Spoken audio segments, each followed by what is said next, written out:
अस्सलामुअलैकुम जी। उम्मीद करता हूँ आप खैर वाफियत से होंगे। My channel poultry science study info को लाइक एंड शेयर करें, लाइक सब्सक्राइब एंड वीडियोस को शेयर करें।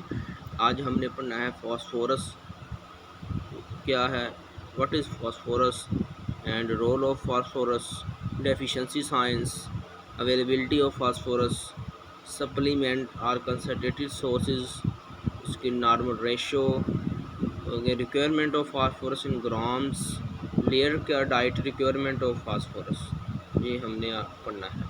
फर्स्ट ये पॉइंट है second major structure element, role in the development of teeth and bones.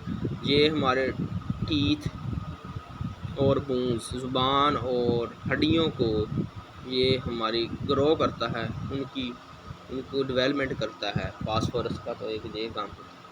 Number 2 है इन्वॉल्व इन प्रोटीन सिंथेसिस, ये protein synthesis में involve होता है। और number 3 point component of organic compounds. Number 4 है रोल इन मसल कोऑर्डिनेशन, इसका muscle coordination में भी किरदार। 5 है कंपोनेंट ऑफ कोएंजाइम्स, ये इसका जो कोएंजाइम्स आपने पढ़ा है, have role in metabolism of carbohydrates, fatty acids and amino acids, constitute of phospholipids. Next है part of nucleic acid, DNA and RNA. DNA deoxyribose nucleic acid and RNA ribose nucleic acid.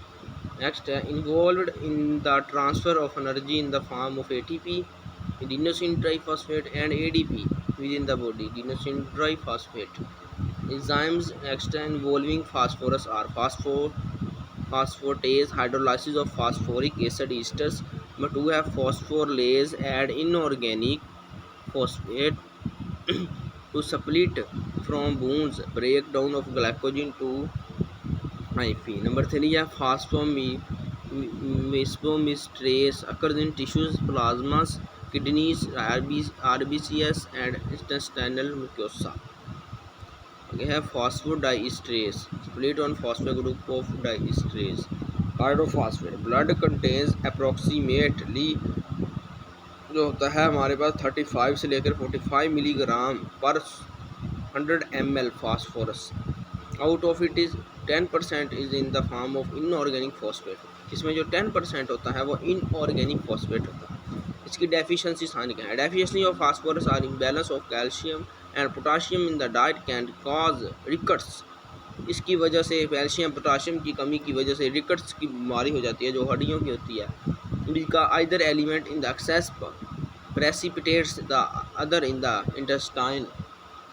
Blood level of both calcium and potassium are reduced due to calcium and potassium imbalance. ये vitamin D3 will help to cure rickets. Vitamin जो D3 है help करता है cure rickets की if the deficiency is not severe. Step vitamin D3 influences the absorption of potassium as well as that of calcium from the digester. Next है phosphorus level are known to influence regulation of vitamin D3 by the kidney. 1,5-dihydroxycholecalciferol is dependent on PTH in response to low calcium. Calcium seems to be independent of hormone action.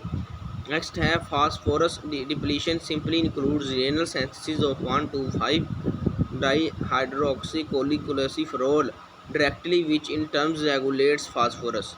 Sir efficiency science इसके क्या है, इसकी कमी की वजह से क्या function है? डिप्राइड एपिटी एनरोक्सिया, इससे डिप्राइव हो जाती है, एपिटी हो जाती है, एनरोक्सिया हो जाती है, पिका हो जाती है।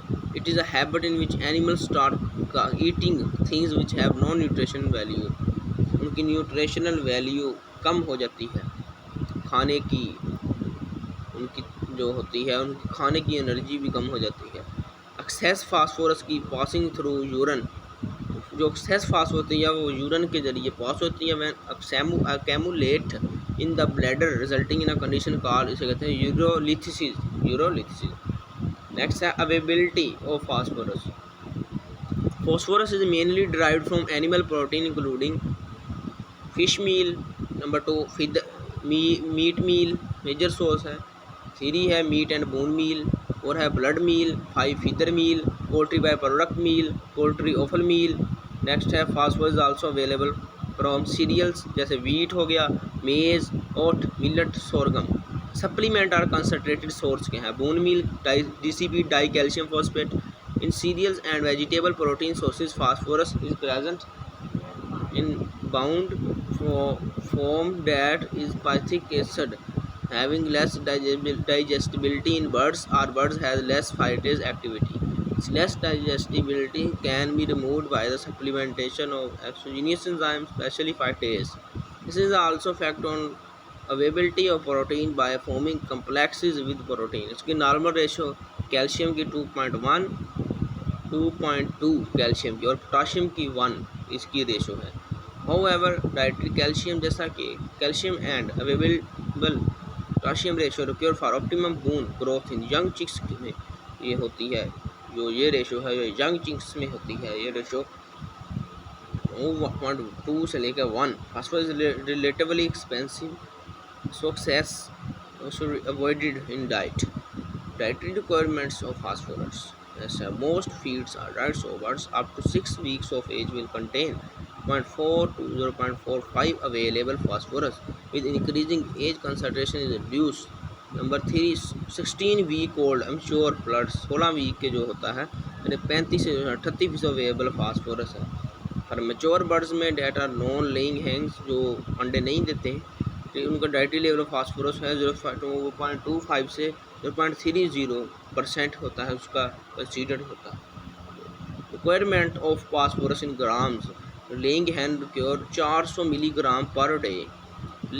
जो लेइंग एग्स अंडे देने वाली जो भी मुर्गियाँ हैं उनको रिक्वायर होता है जी 400 मिलीग्राम होता है हर दिन के लिए। And the phosphorus requirements will be declined towards the end of reproduction is 300 milligram per day. ये टेबल देखें, टेबल में है layer diet requirement of phosphorus. अगर 32 टू 52 वीक्स का हो तो शायद 35% देनी होगी आपको। अगर 42 से लेकर 54 वीक्स का हो तो फार्मर को शायद 30% फास्फोरस उसमें मिलाकर फीड में देनी होगी।